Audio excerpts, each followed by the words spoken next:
are on this light, fantastic, we learn the untango steps, and in the way that we can sort of reconcile things and combine our sort of insights that we've sort of really collectively all have to share, which are our learning experiences and things that are sometimes really great and sometimes not. And the ability to let it go so that something can flourish within its own, you could say, compelling, this rolling idea of like being true to who you are, and the ability to express it on this level is UBE3. Ultra being, an excellent example of enlightenment as you know it to be.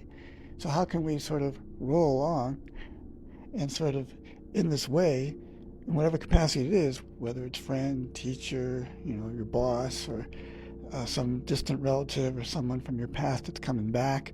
So it's sort of like, all right, well, how do you best deal with it? And it really is of this ideal of ultra being, one's true self. And this is genuosity to such a level that you're being genuine, that there's a generosity also combined with this authenticity that emanates. And that's sort of a subtle, you could say, attribute, and yet from its inner perspective, it makes a difference. Like you just might be very friendly and congenial when I meet you, and you might not necessarily get into, debate, politics, or sports, or trivia and the weather, other than sort of just being polite and checking in. And yet there'd be something with that person. You'd go like, it just might be uplifting, or you just feel all right, and you smile. And you move on, you roll along with your day. So I think it's going to be an interesting CARES model to understand that in the way that we function and the way that we project our ego, right, in the sense of identity. This ID is our internal dialogue, to be a bit more I-aware, right, of our thoughts, words, and actions. In summary here is really sort of bringing together, you could say, some sort of wisdom that allows for sanctity, right? So it's sort of like, hey, it's a sane way to be. It's the same way it's a bit saintly, not to claim that you are one, but you're practicing. And that's the way that you define it based on your MVP, right? What you feel in your life is meaningful. Maybe informing if you have a mission. And the sense that the MVP is you being your best, you're tied into your values. And these values also have a vision. And then P in this perspective is that you live your life with passion. And in this way, you also have found purpose.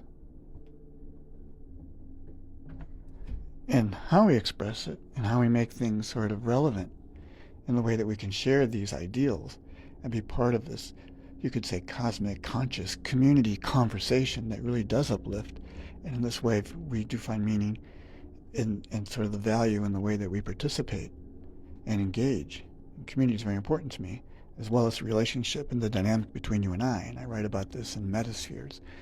Metasphere is really just sort of the immediate intimate space. We talk about social climate and the atmosphere of the room. Well, this is exactly this. And I call it metasphere, so it's something that's defined and distinct that we can relate to. All right, you'll find more of this stuff out at mikesmastermind.com. If you listened through this and engaged some of the thinking and didn't go off into Wonderland, well, I thank you for taking the time. And please share this if something is unique or stands out for you. You might want to journal it. You can share it. You can certainly communicate with me, and I'd love you for that. Thumbs up. mikesmastermind.com, and I'm Mike Ratner.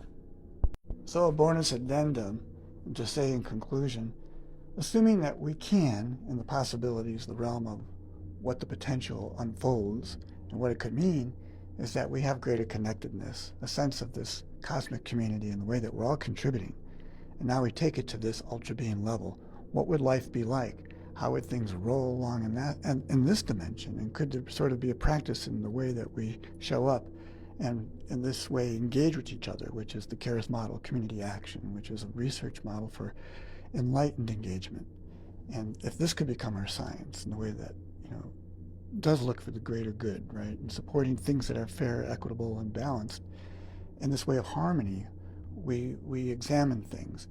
And this would be sort of the outcome of this level of connectivity. It's very high level. And of course, everyone's individual participation and level of engagement, that's their thing. We as social scientists examining this just have the sense of wanting to exalt or study that quality, at least for me, that sparks the greatest interest, is this concept of enlightenment, and how we come to represent this in the way of our ultra being. And yes, it's a practice of being present. So it's a practice, and it doesn't mean that we ever get it perfect. It's the sense that we're going to evolve it, and having you alongside makes all the difference in the world. And that's why I preside and present these things, is for this purpose.